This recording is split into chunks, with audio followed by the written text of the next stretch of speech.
Today I will show you a comedy, fantasy, mystery film from 2009, titled Symbol. Spoilers ahead. Watch out and take care. A Japanese man wearing very colorful pajamas wakes up in a white, empty room with no doors or windows and no apparent ceiling. When he approaches one of the walls for a closer look, he finds something peculiar sticking out of it, a protuberance shaped like a male member.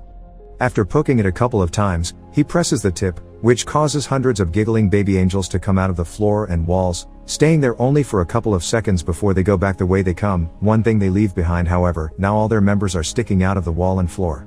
This is the phase known as learning.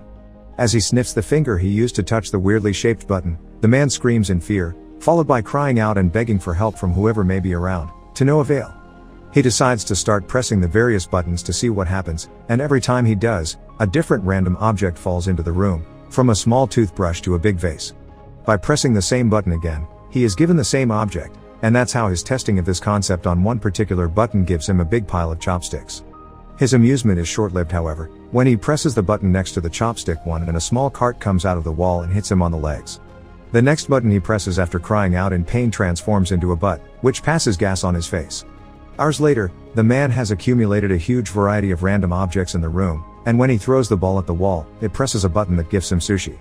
This excites him since he's been getting hungry, but he realizes that he's missing soy sauce.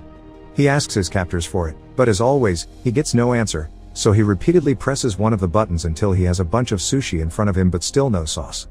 Giving up, the man proceeds to eat the sushi, which he finds rather delicious, and once he's finished the last piece, he presses the button for more, getting furious when a bottle of soy sauce finally shows up. After angrily pushing the bottle out of the way, he presses a different button and gets a pair of old school 3D glasses. When he puts them on, he manages to see a baby angel pointing at his member, and the man gets happy because he thinks he may have found the answer. However, after pressing that particular button, all he gets is a countdown and a giant butt appearing from above to pass gas on top of him. Some hours later, he's read 5 volumes of a manga that he finds very entertaining, but when he presses a button to get the 6th, he gets the 7th instead. Frustrated, he starts trying other buttons, which give him 8 and 9 but still no 6. The last button he tries, though, has an important surprise for him. It opens a section of the wall that hides a door behind it. The man celebrates this discovery, but in his excitement, he loses track of which button is the one that opens the exit. He tries one at random and shockingly sees an African tribesman run from wall to wall. The next one makes water fall on his head. The third one turns out to be the one he needs, and as soon as the wall opens, he runs to it, only to see it close on his face. His second try ends the same way, and it's then he realizes that the door stays open as long as the member tip is down, so he starts trying out different ways to achieve it. First, he goes for a runner position, pressing it with his foot. Next, he hits it with a fly swatter from as far as possible, hoping the distance will make a difference in his running time. None of these work, and neither do pulling it with a jumping rope or hitting it with the air sent by a fan. His following plan is to get on the cart and push it after pressing the button, but after a few tries, he comes to accept he simply can't control it. What he needs to do is find a way to keep the button tip down. He puts the huge vase on top of it, but the button manages to stick back up again, so the man reaches the conclusion that he needs to fill the vase to make it heavier. First, he tries the water button, but it's pointless. No matter how hard he tries to redirect the water, it only falls on him and nowhere else. His next attempt involves filling the vase with sushi, but it becomes so heavy he can't even pick it up. The neck of the vase is also too narrow for his hand to go through, so the man has no other choice but to use chopsticks and remove a bunch of sushi piece by piece. Moments later, once he's removed enough, he manages to barely pick up the vase, so he does exactly that and takes it closer to the buttons. When he gets there, he finds himself having to put down the vase on the floor because he has lost which button it was again, and when he tries one, the African tribesman comes out and accidentally bumps into the base, causing it to crack and break in half. This sends the man over the edge, who, as he freaks out and yells nonstop, finds the right button and begins covering it with sushi. This, of course, doesn't work either, and the little member pops up among the rice. Then the man tries covering the button with tape, followed by tape plus a steel plate, but nothing works. After taking some painkillers to deal with the pain caused by the door every time it hits him on his back and a nap as well, the man wants to wash his teeth, so he presses a button to get water. It was the wrong button though, and this one reveals a rope falling from the ceiling. This instantly improves his mood because it gives him an idea for a new plan. He opens the door, then uses the rope to swing himself across the room and make it before the door closes. Sadly, when he tries to open the door behind the fake wall, he discovers it's locked. He returns to the room just in time before the door closes, although it manages to hit him on his way out anyway, and in frustration, he kicks the wall, activating one of the buttons and revealing the key floating in the middle of the room. Like it happens with the door though, it goes away when the button perks out again, so the man must find a way to keep both the key in the room and the door open. First, however, he needs to find the button again, because he got distracted and lost it. By observing more or less where his foot would have landed when he kicked the wall, he chooses a button only to get a dog coming out of the wall to bark at him. The same happens with the next button, but luckily, the third try is successful. While keeping his eyes and a pointing hand at the button, the man walks backward and grabs a piece of sushi fish that he takes back to the wall to mark the right button with. When he presses it, however, the dog comes out again. This time he finds the button faster and proceeds with his plan. He makes the rope appear and swings on it to reach the different buttons, but it is still enough. As he falls to the floor, he sees a plunger he had gotten from one of the many buttons, and gets an idea on how to solve his little issue. He can use the plunger to touch the wall and push himself farther. After one failed attempt, the plan goes smoothly, and the combination of swinging on the rope and pushing himself with the plunger allows him to press the button key, grab the key, press the door button, and reach the door before it closes. He wastes no time and inserts the key in the lock, quickly turning it, but when he tries to open the door, he finds a nasty surprise. It also has a separate lock on the top that requires 3 numbers to open it. The man rushes out, getting hit by the door as it closes, and in frustration, he throws the plunger at the opposite wall, activating the button that releases the African tribesman. As he watches him walk by, he realizes something. There are 3 numbers painted on his forehead, which must be the combination he needs. Since the time behind the door is limited, the man goes through the process of doing the whole swinging on the rope and jumping deal 3 times, 1 for each number to be put in.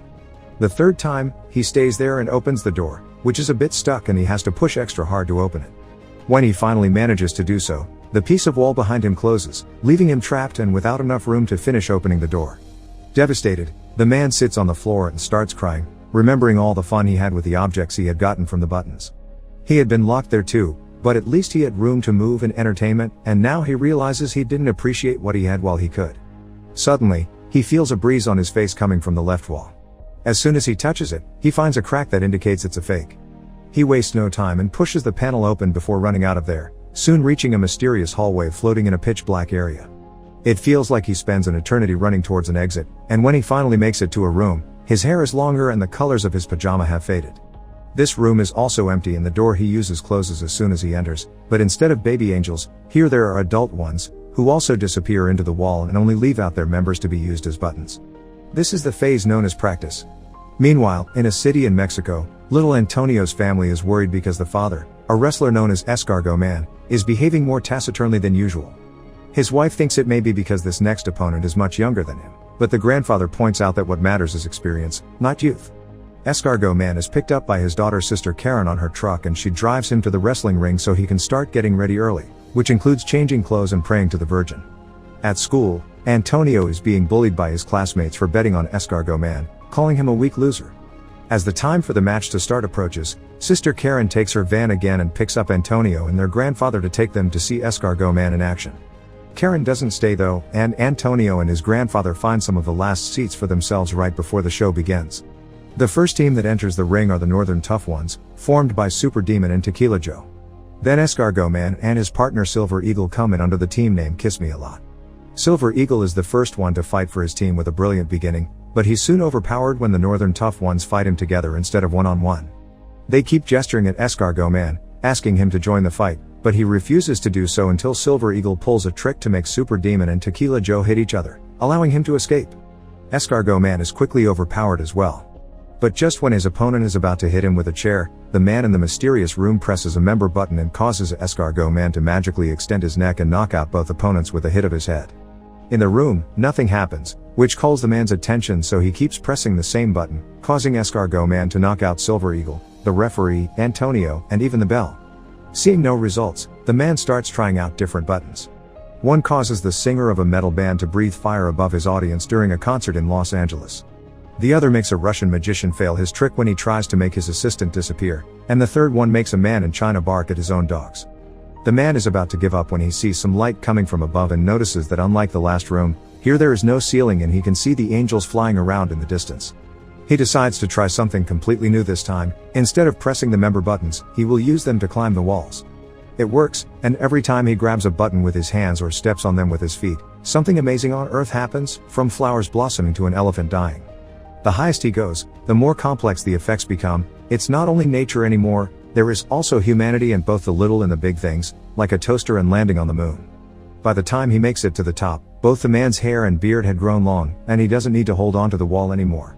Now he can float as well, just like the angels, and using all his experience gained from the training at the previous rooms, he embraces his role of God and begins choosing humanity's biggest hits on purpose instead of randomly pushing buttons.